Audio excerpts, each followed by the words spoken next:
అండి మీరు బాగున్నారా? నేను చాలా చాలా బాగున్నాను. నేను ఇప్పుడు తెల్ల వంకాయలు ఇలా కట్ చేసుకొని పచ్చి కారం వేసి మీకు ఫ్రై చేసి చూపిస్తాను. చూడండి, గుత్తి వంకాయలాగా ఉంటుంది. చాలా చాలా టేస్ట్గా ఉంటుంది.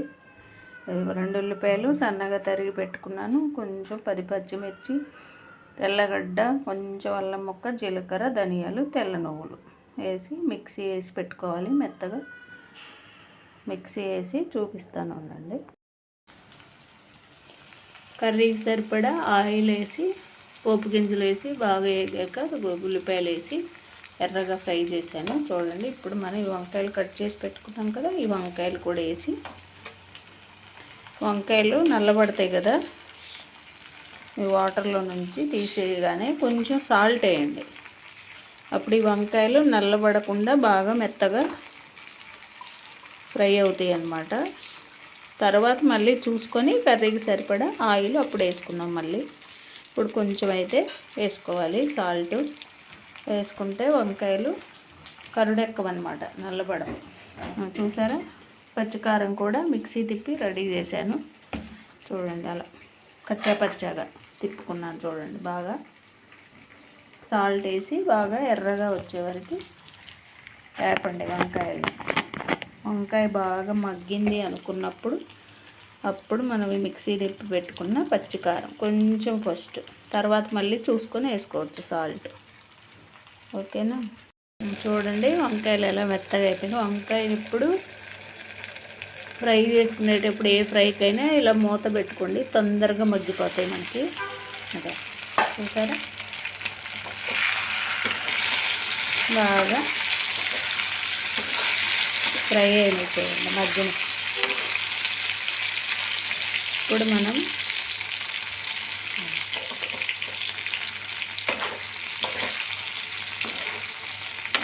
చాలా చాలా టేస్టీగా ఉంటుంది పచ్చికారంతో. ఇది కారం రెడీ చేసి పెట్టాం కదా, ఈ పచ్చికారం ఇది ఇప్పుడు ఇందులో వేసేద్దాం. మనం కారం, పచ్చిమిర్చి కారం మీరు తినగలిగినంత మీ కారానికి సరిపడా వేసుకోండి. మేము కొంచెం ఎక్కువ తింటాం, అందుకని 10 పచ్చిమిర్చి వేసాను. ఇందులో వేసుకొని బాగా కొద్దిసేపు ఆగనియాలన్నమాట. దీంట్లో చిన్నులపాయ, జీలకర్ర, ధనియాలు, కొంచెం తెల్ల నువ్వులు అన్నీ ఉన్నాయి కదా, కొంచెం ఆటు పచ్చి వాసన పోయే వరకు మగ్గనియండి బాగా మూత పెట్టి. చాలా చాలా టేస్ట్గా ఉంటుంది. తెల్ల వంకాయలతో ఎర్రకారం వేయకుండా పచ్చి కారం వేసి ఫ్రై. కొంచెం నువ్వులు కూడా వేసాం కదా, కొమ్మని మంచి వాసన వస్తుంది వేగుతుంటే. ఇలా చూసారా, వంకాయ మెత్తబడిపోయింది. ఇలా చూసారా, అంటే మెత్తగా తగులుతుంది. చూసారా, అనిగిపోతుంది. వద్ద అలా వెంబటే మగ్గిపోయింది తెల్ల వంకాయ. ఇలా పచ్చికారం వేసి కొంచెం సేపు మళ్ళీ మూత పెట్టుకుని మగ్గనిచ్చుకోండి.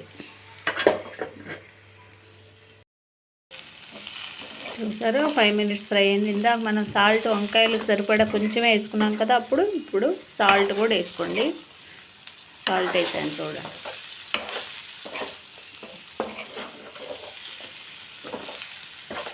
చాలా చాలా టేస్ట్గా ఉంటుంది. తింటే మీరు ట్రై చేయండి కంపల్సరీ. వంకాయ పచ్చికారం. వంకాయ ఏ విధంగా చేసుకొని తిన్నా చాలా టేస్ట్ అనిపించింది.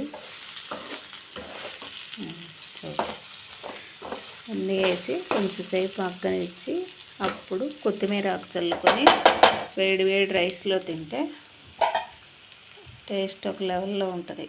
చాలా చాలా బాగుంటుంది. మీరు కంపల్సరీ ట్రై చేయండి. కొంచెం ఉంటే ఎండు కొబ్బరి ముక్క కూడా వేయండి మిక్సీ తిప్పేటప్పుడు. చూడండి ఎంత బాగా కనబడుతుందో కలర్ఫుల్గా.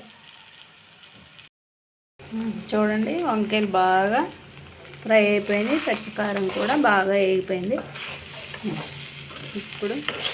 ఇప్పుడు మన ఊర్లో పప్పన్నాలకి వెళ్తాం కదా, బంతుల మీద ఆలుగడ్డతో చేస్తారనమాట. ఇలా పచ్చికారం వేసి ఇది ఇలా వంకాయలతో చేసి పెట్టామనుకోండి, ఇదేంటి ఇలా ఉంది అని జనాలు పరీక్షించి చూసుకుంటూ ఉంటారు.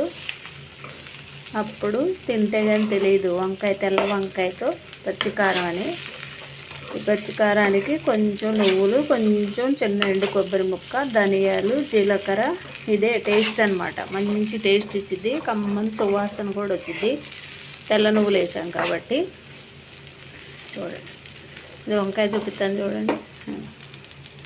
చూడండి ఎంత అదిగో మెత్తగా వేగిపోయింది అనమాట. ఇప్పుడు దీంట్లో కొంచెం మనం కొత్తిమీర ఆకు కలుపుకుందాం. స్టవ్ ఆపేసి మీరు అందరూ మీ ఇంట్లో ట్రై చేయండి. వెరైటీగా ఉంటుంది, చాలా చాలా టేస్ట్ ఉంటుంది. వేడి వేడి రైస్లో పెట్టుకొని తింటే చాలా చాలా బాగుంటుంది. మనం ఇంట్లో ఏ కర్రీ చేసుకుంటున్నా పిల్లలు ఎక్కడెక్కడో ఉంటున్నారు కదా,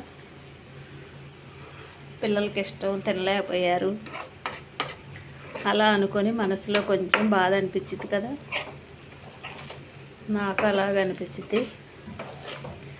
బాగా చేశాను, మా అమ్మాయి లేదు, మా అబ్బాయి లేడు తినటానికి అని అదొక మనసులో కొంచెం సేపు అనిపించింది అనమాట. వేడి వేడి కొత్తిమీర ఆకు చల్లుకొని వేడి వేడి కర్రీ వేడి వేడి రైస్లో పెట్టుకొని తినండి, చాలా చాలా టేస్ట్ ఉంటుంది. కంపల్సరీ మీరు మీ ఇంట్లో ట్రై చేయండి. ఓకేనా ఫ్రెండ్స్? Thank you. చూసారా చాలా టేస్ట్గా కనపడుతుంది. నా కర్రీ మీకు నచ్చినట్లయితే నా ఛానల్ సబ్స్క్రైబ్ చేయండి, లైక్ చేయండి, షేర్ చేయండి. Thank you friends.